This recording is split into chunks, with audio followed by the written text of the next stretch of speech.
all of you for coming out. I know it's been a busy week for some of you. Some of you have been at the high school for 3 days straight in the evening, and I really appreciate you making time for this so that we can go through the rules and procedures, and hopefully the stuff that I cover today you don't have to deal with at all while your kid is in high school. But I just want to be very transparent with what happens if your kid would get in trouble or have academic issues or attendance issues within their time at the high school.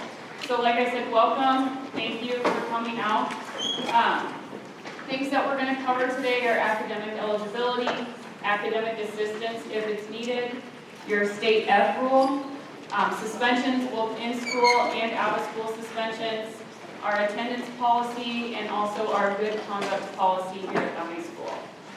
So just so you know who this affects, while you're sitting here, what activities your kid is in that this could be possibly applied to if it comes up. Athletics, cheerleading, instrumental and vocal music extracurricular activities.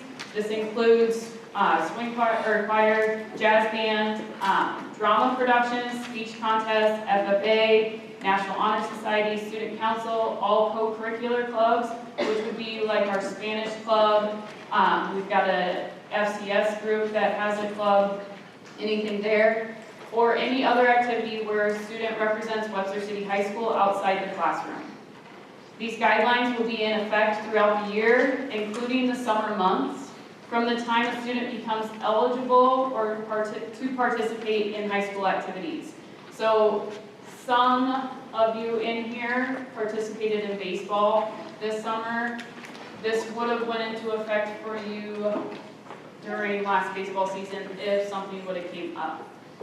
And the eligibility is terminated at the end of the summer season following graduation from high school, or at the end of a student's eligibility, which is 8 consecutive semesters, which we'll talk a little bit about here in a second. And these are all defined by our boys athletic union, the IHSAA, and also our girls athletic union, the IGHSAU. So we're going to go ahead and get started here and start with academic eligibility. So academic eligibility, what's that mean? It's enrolled or dual enrolled in school. So if we have homeschool students, this also affects them in terms of their eligibility within our activities. You have to be less than 20 years of age for state-sanctioned activities. So that includes athletics, vocal music and band, and also our speech contests. So once you hit 20 years of age, you're no longer eligible for participating in those. Student council, however, would be something you could participate in. And then also enrolled in high school for 8 semesters or less. So if you would have to come back for a 5th year to finish out high school, you're no longer eligible to be playing in high school sports, vocal music, band, or speech contests.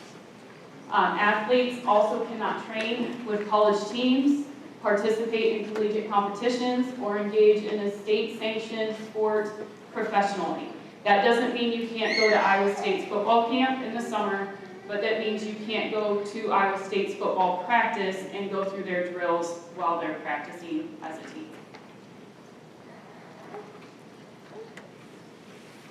Academic assistance. So we've got semesters that the kids will be going on here at the high school, and every 4.5 weeks, teachers will be posting grades. We call them grade updates. So every 4.5 weeks, they will be monitored to see their progress in classes.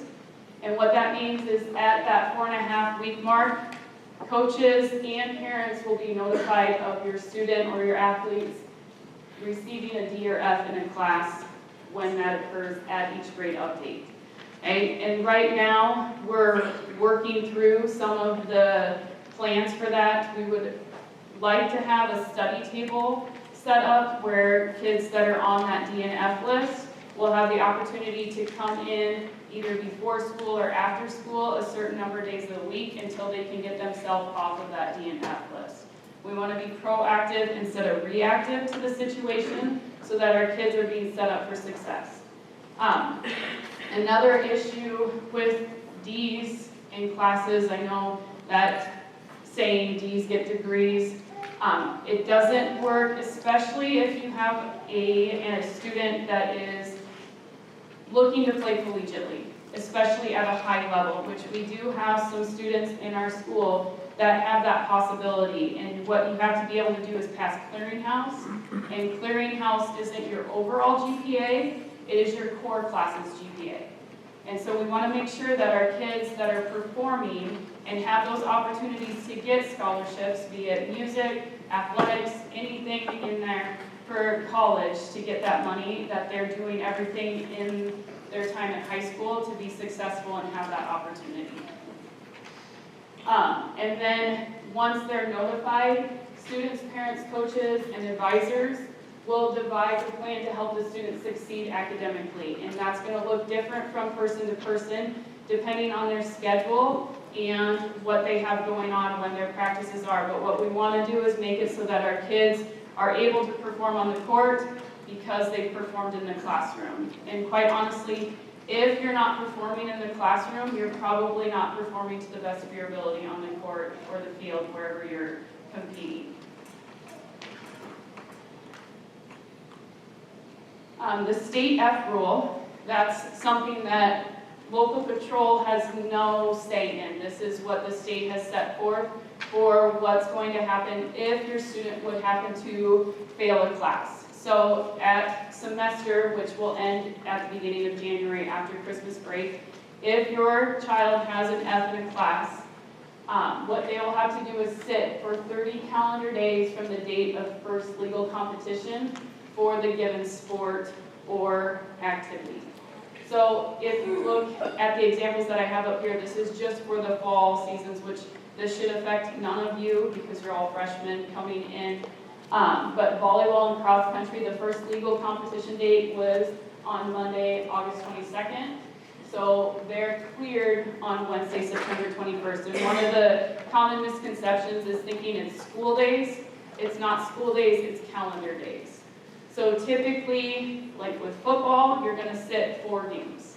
For volleyball, depending on at what level you're playing, you could miss a good portion of the season just because of how many tournaments we have at the beginning of the season and taking you out of those competitions. You can still practice. However, you cannot be in uniform on the sidelines, so it doesn't mean you can dress and just not go in. It means you're in street clothes on the sidelines.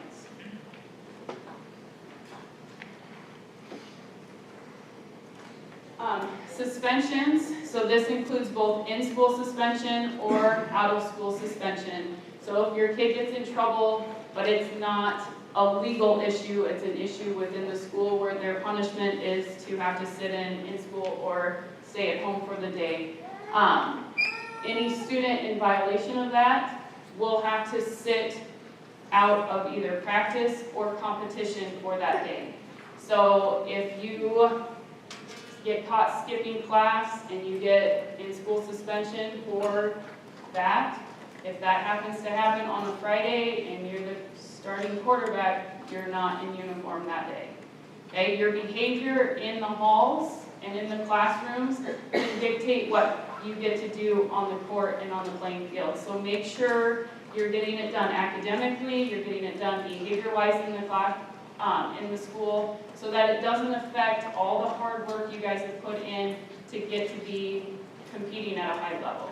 Okay, and we know that sports are no longer starting when the season starts, and so all that time and effort you put into getting to your season can be completely washed away by making a silly decision in a split second.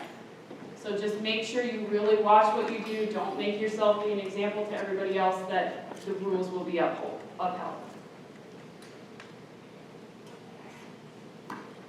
Our school attendance policy. So in order to be able to practice or play on any given day, you have to be at school by 12 o'clock and until 3:13 when the final bell rings.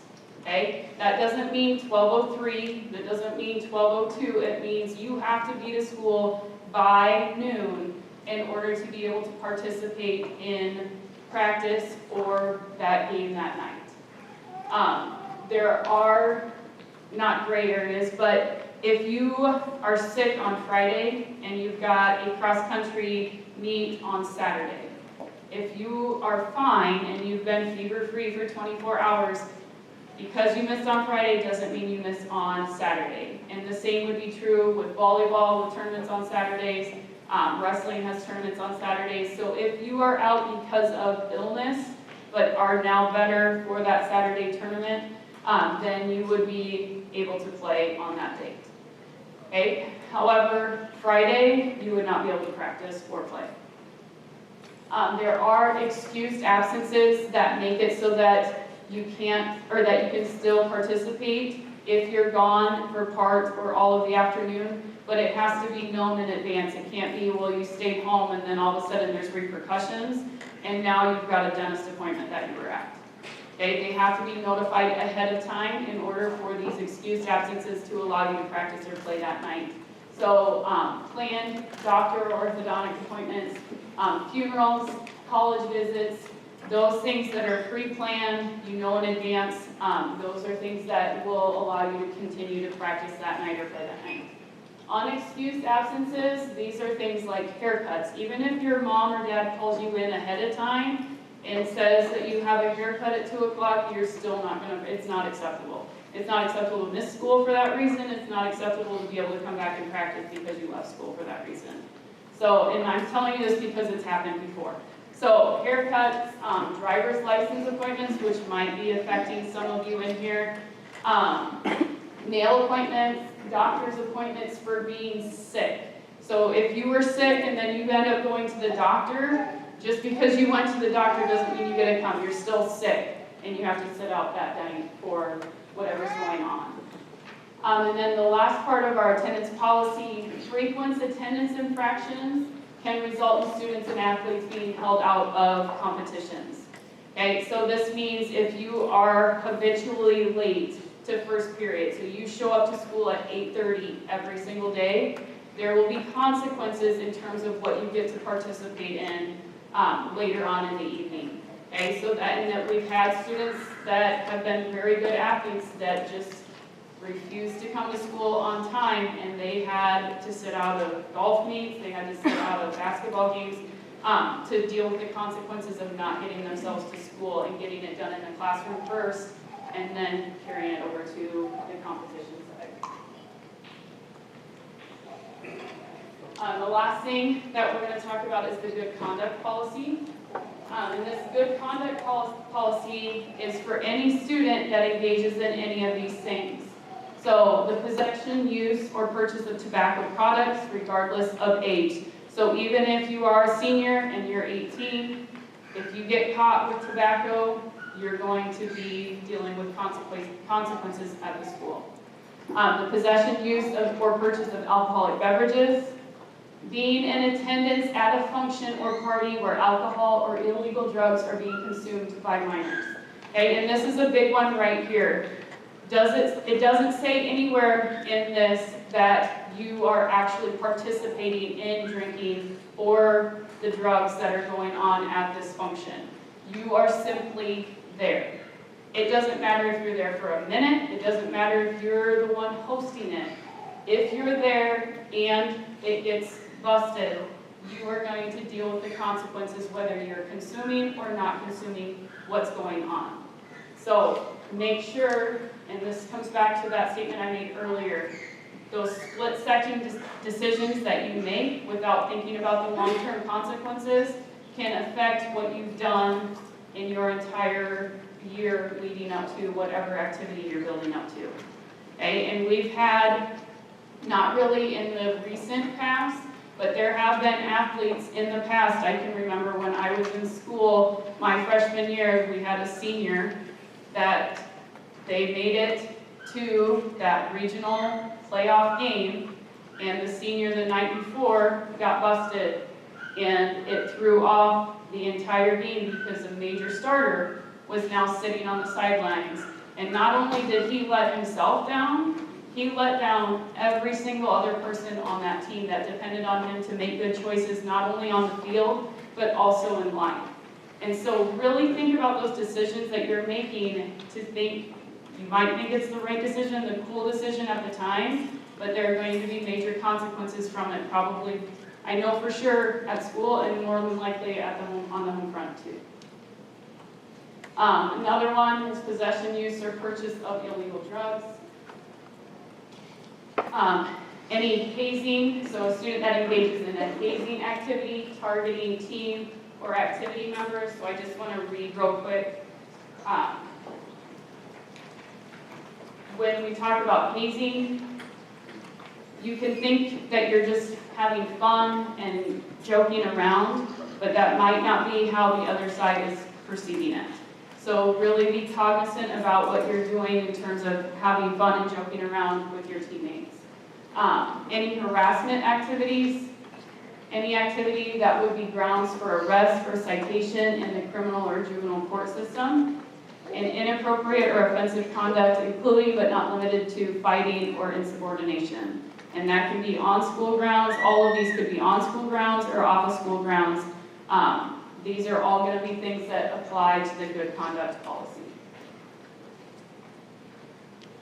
So we've got 3 tiers of punishment when we deal with the good conduct policy. So our first offense, so if you get in trouble the first time, the penalty is 40% of whatever you're participating in at the time. So say you're a volleyball player and you get caught in September doing something illegal, you're going to miss 40% of the volleyball season. And if you're on varsity, there's 14 playing dates, so 40% is going to be roughly 5 or 6 events that you're going to miss out on.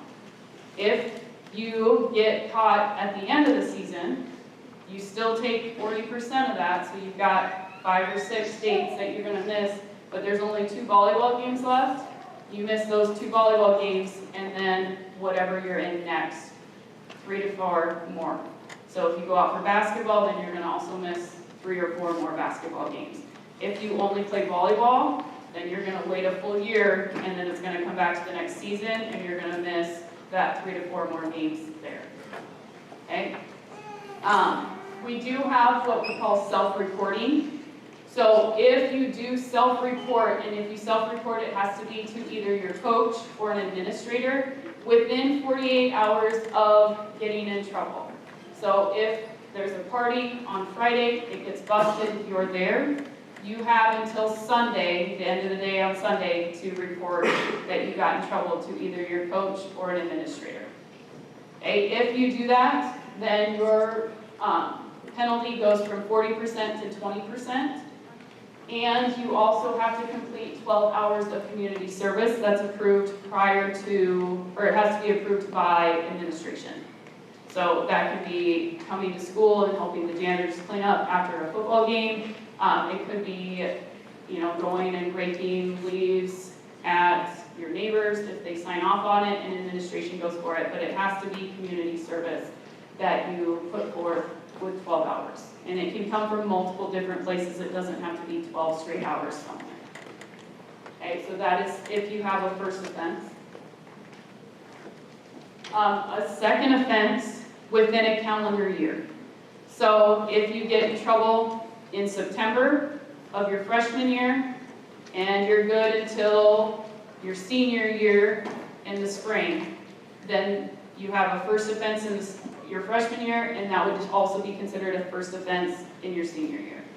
So it has to be getting caught twice within a calendar year.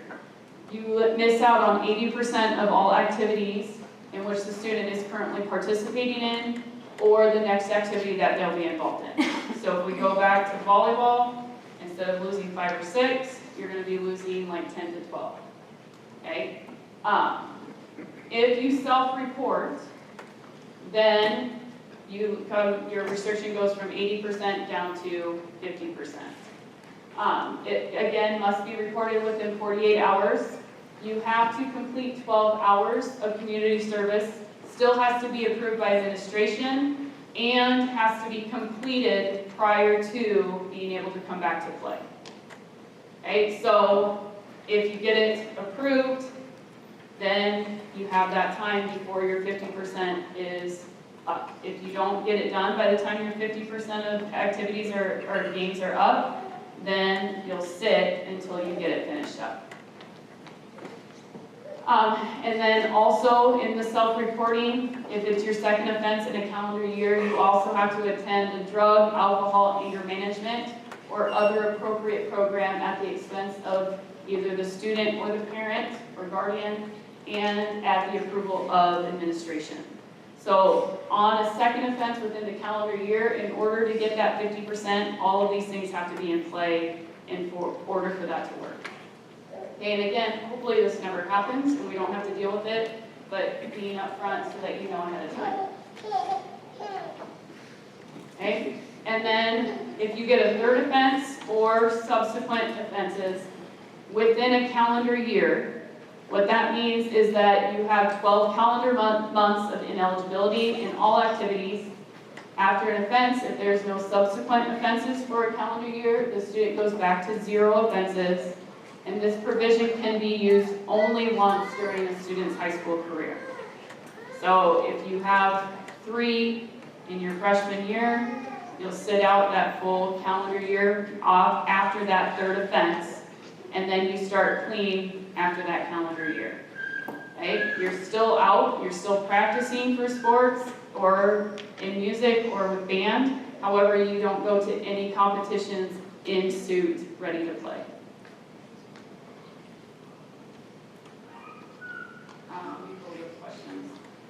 So just some notes or asides to the good conduct policy. All percentages are rounded down. So for 40% of 9 football games, that would be 3.6 games. So that means we round down to 3 and you have 3 games. The self-reporting may be used only once for a first offense and only once for a second offense during a student's high school career. So if you get caught your freshman year and you self-report, you'll go down to 20%. If you come back your junior year and get caught again, you no longer have that option of self-reporting and you've got the 40%, is what that means. If a coach, administrator, teacher, or any other representative of the school district questions a student about an offense and the student admits to the offense within the 48-hour period, it will be treated as self-report. So technically you're not taking the initiative to self-report, but if you admit to it to an administrator or a coach within that 48 hours times, then you're self-reporting and can get that lower penalty percentage. Offenses that are not self-reportable, which occur on school grounds or school-sponsored events. So say you get caught fighting at school, and there's charges that get pressed.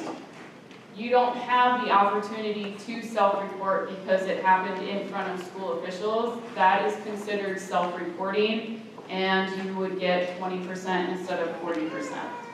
Okay? And I just want to be really clear that the good conduct policy only applies to legal situations. Okay? We cannot apply this to hearsay. We can't apply this to, I saw this on Facebook. It has to be actual legal charges that were pressed for us to be able to uphold the good conduct policy. We're not going to have witch hunts of people going after anybody and saying they did this or they did that. It has to be a legal situation for that good conduct policy to come into play. The period of ineligibility will begin immediately upon the determination of a violation. If the student is currently involved in an extracurricular or co-curricular activity, the period of ineligibility will begin at the commencement of the next activity or involvement. If the period of ineligibility cannot be completed during the current activity, it will be carried over to the next activity of involvement, which we kind of talked about already. And I want to talk about extracurricular and co-curricular and what that means in terms of the good conduct policy. So extracurricular is completely outside of school. There's no grading involved with it. Co-curricular activities, there's grading based off of it, but a lot of the stuff happens outside of the school year. And this applies usually to your fine arts and, well, basically fine arts. So we'll have, not we have had this, but this could be a situation that happens where a student gets in trouble and they have 40%, and you'll see them singing in the winter choir concert. Okay, they're graded on their winter choir concert, so we cannot hold them out from participating in that concert. However, when the state contests come around where they could go and compete to to win awards and that type of thing, that's where they would be held out. So there's a misconception there sometimes, and I just want to be clear, there's a difference between extracurricular and co-curricular in terms of what you get held out of. An ineligible student will be allowed to practice or rehearse, but may not suit up or perform in a public performance. So any student serving out a period of ineligibility must successfully complete that activity season, or the sanction will be carried over to the next activity of participation. Okay, so say you fail biology first semester and you're really good at baseball. So you decide to go out for tennis to get rid of your 30 days so that you can play all of your baseball season. If you, after your 30 days are spent, you quit the tennis team, your 30 days now starts back over in baseball.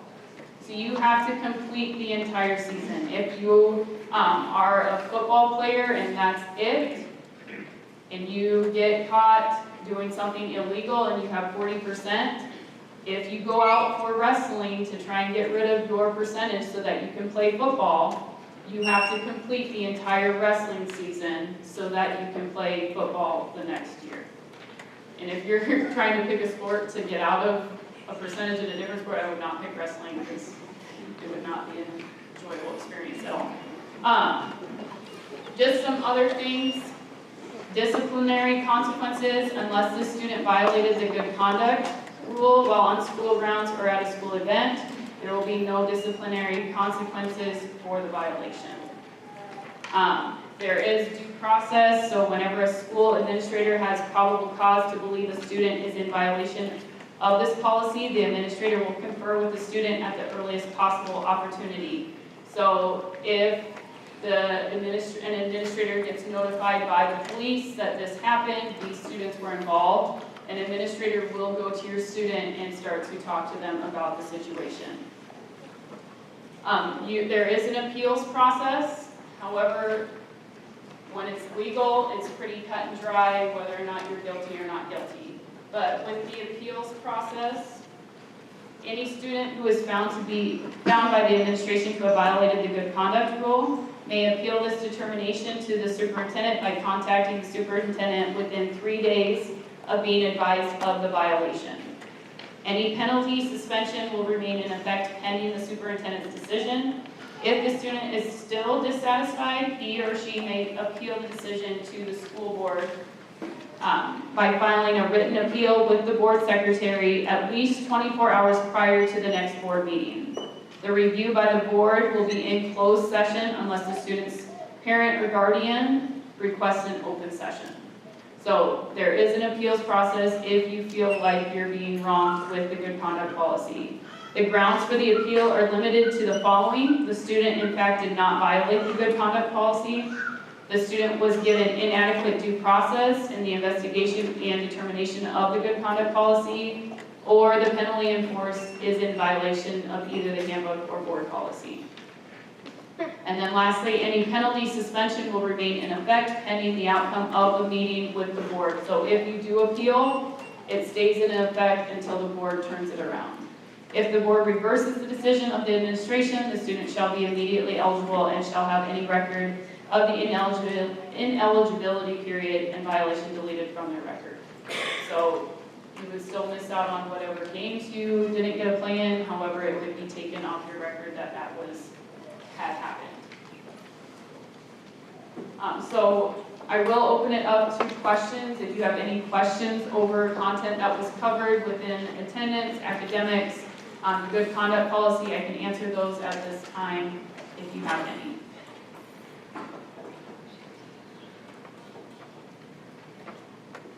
so I want to get out of here. If you do have questions that you personally want to ask me before you turn in your sheet, that is fine. I'll be here until everyone's out of here, so you can feel free to come up to me and ask those questions. I know some parents, this is their third round with this meeting, and they are wondering why they have to sit through it and why it's not just their kids. So I appreciate you coming in and going through this again, just again being very transparent with what the consequences are, and just, you guys as kids, this is one of the best times of your life in terms of being able to be involved with things, being able to really just explore what your interests are, to figure out what your niche is and what you want to go into when you leave these halls. And so really get into it. Don't be afraid to go out for those sports. Don't be afraid to go and join student council. Don't be afraid to participate in dance marathon. Go out and do all those things. Make a big difference and learn from it, because we all know kids that are involved in activities learn those characteristics that push them to be hardworking citizens, hardworking adults that really get after it and are successful when they get done with college or whatever they choose to do post-high school. So again, make the most of your high school experience. I'm here if you guys need anything, and if you have questions, feel free to come up and ask me those when we get done. Your forms, if you filled them out, make sure both you and your child have signed them and everything is filled out. Don't make me find you again. And then hand those to me. I will take those directly, and then you are free to leave from there.